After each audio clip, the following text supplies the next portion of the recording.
When we met, we immediately laid out everything about our lives to each other. I thought it was Muslim. Moscow mosques. Muslim. After 3 months, I quit my job and flew to Kenya.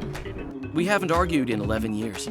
Breaking stereotypes, breaking all these unnecessary traditions. Everybody talks terrible things about Russia. Russia is a very racist place. And then I came here and I'm in shock. I want to just belong to the world. Do you manage on the salary of a florist? Not really, of course. I'm not a florist as much as I'm an artist. I just use flowers instead of paints.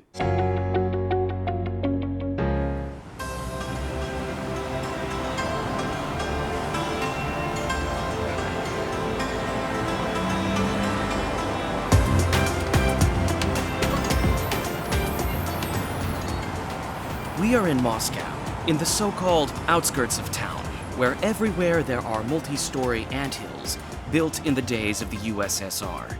Many different families live here, but a modern family has invited me up to the 15th floor. This is how Zhenya and Appolonia describe themselves. One day, Appolonia received a message via Facebook from a certain Zhenya. Appolonia is from Kenya, and Zhenya is from Moscow. She had absolutely no idea where it was, Russia, Moscow.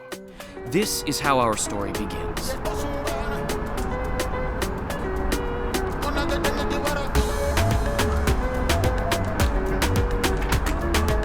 Well, sweat. Look at the difference.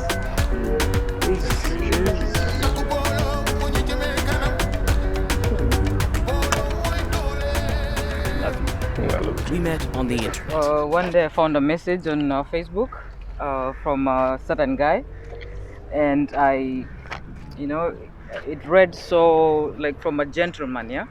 It wasn't like a message of like, oh, can we hook up for something? It was more of a gentleman talk, like, can we meet? And I think you're a very beautiful woman, and I would like to know you better. And yeah, so I decided to answer, even if I didn't know him. And then we started talking from there. We talked over Skype. And so after about 3 months of that, I quit my job and just flew to meet Appolonia in Kenya. Since then, we've been together, I think, like... From the moment I stepped off the plane until today. Then he can go to the hotel, and then we start meeting again in Kenya. Can you imagine? I had to Google Moscow to say, okay, I thought it was Muslim. Moscow mosques. Muslim. So I thought it was actually, yeah. And then I Googled them. Okay, this is Russia. Okay. Yeah, so that's how it went.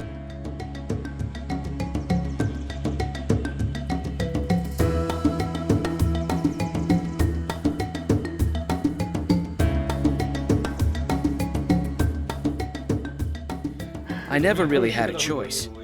All my friends were Africans, men and women. How did that happen? I don't know. Even at 2 years old, I was cutting out and collecting everything about Africa from magazines. I don't know why. Nobody said anything. So this was a conscious choice. You wanted your wife to be African. Yes, that was the first criteria. After that, it depends on the person. And as a person, she is, of course, a diamond. Just in all respects, for the soul. And Appolonia came to Moscow. How was it for her, in your opinion, moving here? Well, it was difficult at first, but she got used to it. Does she want to go back? Of course, it's important to see your relatives, your friends. No, I mean to go back and live in Kenya. Live? I think so. You'd have to ask her. And you? I do, definitely. It's like we don't have this I want, I don't want situation. What do you mean? We always want the same thing. So you always agree? Yes, 95% of the time. We haven't quarreled in 11 years, almost never. You've never had a fight in 11 years? There were no conflicts and no reason for it. Neither of us gives the other person a reason. Are you some kind of experts in psychology? No, it's just that everything goes so naturally. Can that be true? What's the secret? There is no secret. Trust. Mutual, total trust. When we met, we immediately laid out everything about our lives to each other. Everything, basically. About previous relationships, about what we've done, where. Какой?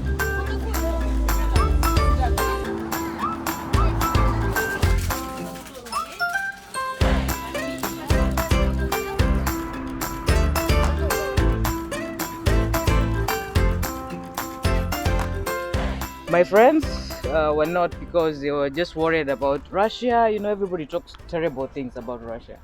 And it's so sad that everything, what people in Africa hear is that Russia is a very racist place. And oh my God, this, for me, I didn't get it. You know, I was listening to Eugene, I didn't care what Russia it is. I was trusting this guy. So everything came from him, and he's a nice guy. So who cares where he comes from and who lives there? And then I came here, and I'm in shock. When I came here, you know, there was that fear of like, you know, these people are very racist, they're very aggressive, they're very, rude or something. You can call everybody a brother in Kenya, but here it's different. You know, people are very closed in and very close to their families and friends, and you know that's what they value. If they meet you outside, unless you know each other, don't go saying hello and smiling and touching everybody. Most Russians I've never seen a black person maybe nearby, so they will tend to be curious, and that curiosity results to staring, and yeah, it's rampant in the metro. Independence is very important for modern couples. Xenia and Appolonia dream of having their own business that will give them freedom. They dream of traveling a lot, including to their beloved Africa. They dream of realizing all their creative plans. But this is not always possible, especially when there are 5 mouths in the family. And that means family problems with finances, unfortunately, can't simply be ignored. How on earth did you go from being a DJ, as far as I understand, to a florist? The story began in America. In San Francisco, oddly enough, yes. I was studying there, and I had a part-time job as a florist. So at first it was just for economic reasons, and then just to pay my tuition. What I started, I knew the art of crochet. When I came here, so I was pregnant, I was in Moscow, I couldn't speak a word in Russia, I couldn't go anywhere, my husband goes to work. Close in one everybody. room. So I was alone in the house, and I was like, I need to look for something to do. So my first time to see this craft was from my aunties when they were pregnant. Mm-hmm. They pretty much needed something for their kids, their unborn child, and that way they can make some hats or some clothes for their unborn kids. We managed to raise 3 kids, and of course it's not easy because it's not like Nairobi. In Nairobi you can employ somebody to help you for very cheap. Mm-hmm. Like you can, I don't know, for $500 for a month. Somebody can help you, and you can go to work or you can for the whole day, and they can stay with you. When I saw the dumplings, pelmeni. Right. I liked them very much. The tastiest pelmeni.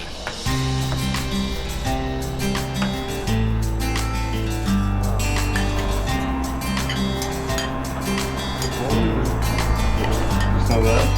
Серьезно? Почему представляю?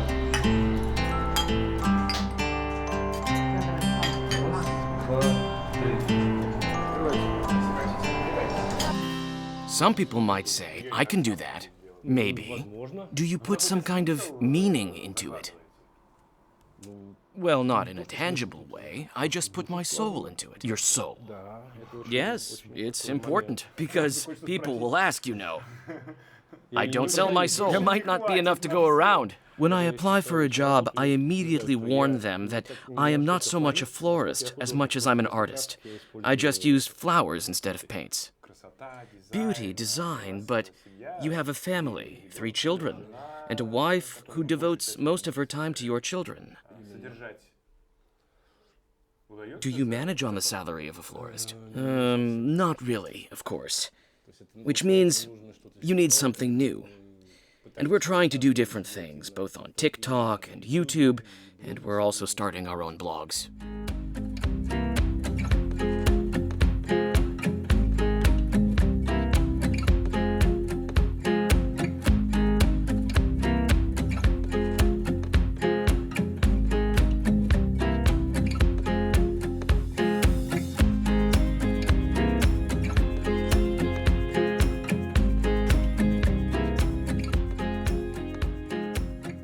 The modern family is a family on the internet. Mom sells her knitwear on Instagram. Together with her husband, they talk on YouTube about their everyday life. Children prefer the same YouTube in order to learn something. How many children normally in the Kenya? Oh, in Kenya we do give birth. There's so many kids. Most people have more than 4. More than 4. Most people. Eugenia is the only child. And he knows his childhood was lonely. So hence us trying to have 3, and I think that's enough for now. I think. Now it's not the end of your family. If I was successful, I think I would have more kids.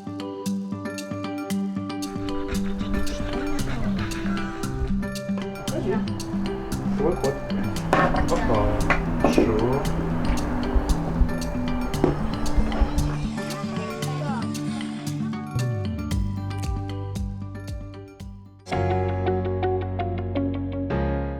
Our heroes called themselves a modern family for the first time when we started talking about raising their children. It happened when they compared their communication style to that of their parents. They don't want to be as strict as their mothers and fathers. So what about bringing up the children? What are your secrets? Or maybe you don't talk about it in front of them. Improvisation. Sorry? Improvisation. We give them almost complete freedom to choose what they want to do and what they're interested in. Nobody decides for them. As for me, like for our kids, I grew up in a family setting like where education was everything. Like you have to study to become somebody. And it happens something like some kids are not good at the education, the classwork. Some kids are more street smart. That's what I like. And I'm not the best class, it's not that I'm dumb, but I can perform good, but I just don't like, it's not what I want to be. But our parents really pushed us to finish this, you have to finish this, you have to finish this. Parents trying to make you be what they didn't achieve, which I find it very, it really kills kids' dreams, yeah? They study on their own without teachers. We think the best option is when you do it yourself. You don't impose any limits or... Well, because the weather is gorgeous now, they probably spend, what? More than 2/3 of the day outside. Where do you like to study, on YouTube or at school? YouTube is better. Better on YouTube. There's no bad marks on YouTube. It's better when I come up with something myself. Oh, improvisation.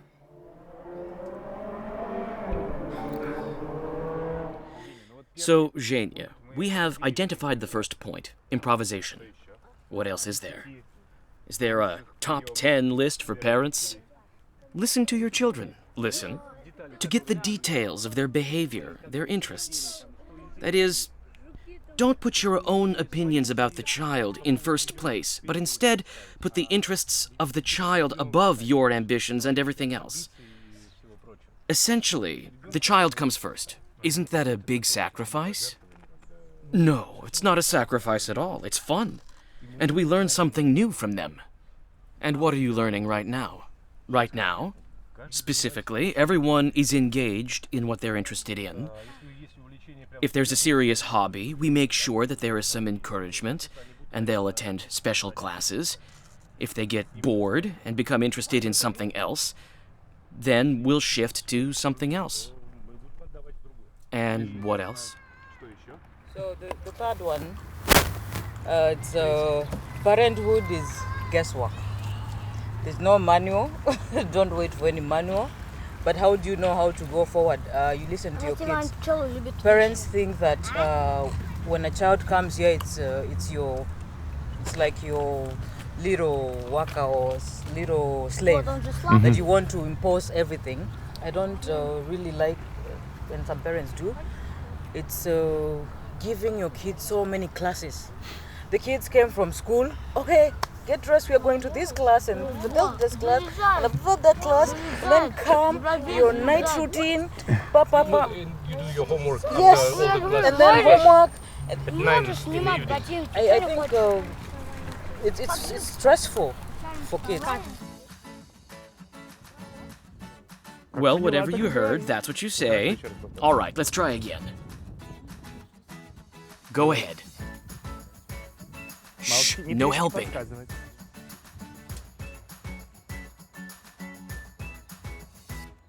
What's the word? Candy? Why are you saying it? He's the one who's supposed to say it. Of course it's candy. In the modern, fast digital world, stereotypes break down, cultures mix, but still, doubts creep in as to how much it is possible to preserve relationships with people so different in origin. For us, we just want to establish this kind of modern family. Yeah? Breaking stereotypes. We break all these unnecessary traditions. Yeah, traditions and whatever. We create our own thing. Kind of bring kids to the future, I think, because they're heading to the future. Instead of talking them backwards, like to believe what our forefathers believed, we try to move them forward, to move out of any ashipkas our parents did. What is a modern family? A modern family is the one that is not based with traditional Old beliefs. traditions, yeah. Beliefs, because there are so many traditional beliefs. Like I would say this one, you're supposed to be married. I think marriage, for me, my belief, it's based on what you want to get from the other person. I'd say. And if I'm gonna get married to this guy once, it will be just for papers. I'm not kidding, not Yeah. for love. 11 years and we don't wear a ring. You don't have rings? We never needed them. And there's no hurry, because there's that misconception of people thinking if you don't marry me, you don't love me, which is very wrong. Marriage, I think, it's just a material, based, belief. I think you give love without expecting too much of it from the other person. Like, I think it's supposed to be like half. That's right. We meet somewhere in the middle. Because love is an abstract, intangible substance, hard to grasp and vague. It is made up of certain ingredients: understanding, mutual assistance, mutual support. These are the three main ones, and mutual trust. This is also very important. And from such elements, everything comes together. That is, love as a single thing, in my opinion, does not exist. Again,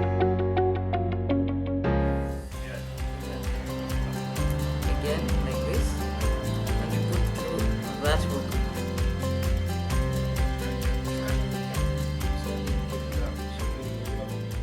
I didn't manage to learn knitting from Appolonia, and I'm unlikely to be able to lovingly arrange bouquets like Xenia does. But we can see and learn many simple, but nevertheless important things from this family. To hold on to each other, no matter what. To live in the moment, today, and enjoy it. To protect your personal space and your children, but at the same time, be open. And to solve all your problems with humor. It doesn't matter whether this is modern or not, but it works for them. In 10 years, we're watching this, Yeah. so we can tell something for us What in, might in 10 years in the future. in 10 years? In 10 years, I'm. Like you're talking to yourself. Yeah. For you, Yeah. not for me, for you.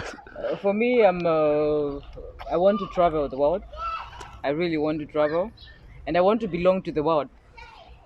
There's something in Kenya for women.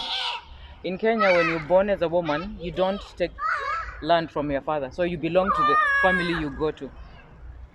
But at this moment, I'm here, but I want to just belong to the world, be able to go and live in certain country, and happy, of course, with my crew, my husband and kids. Yeah, yeah, that's my dream, and also to be a known YouTuber. Yeah, probably about relationship without rings. Yeah. In 10 years, tell myself something. Of course. You can try. Hold on, guys. That's it. Hold on. We are holding on. We held on and we will hold on. That's it.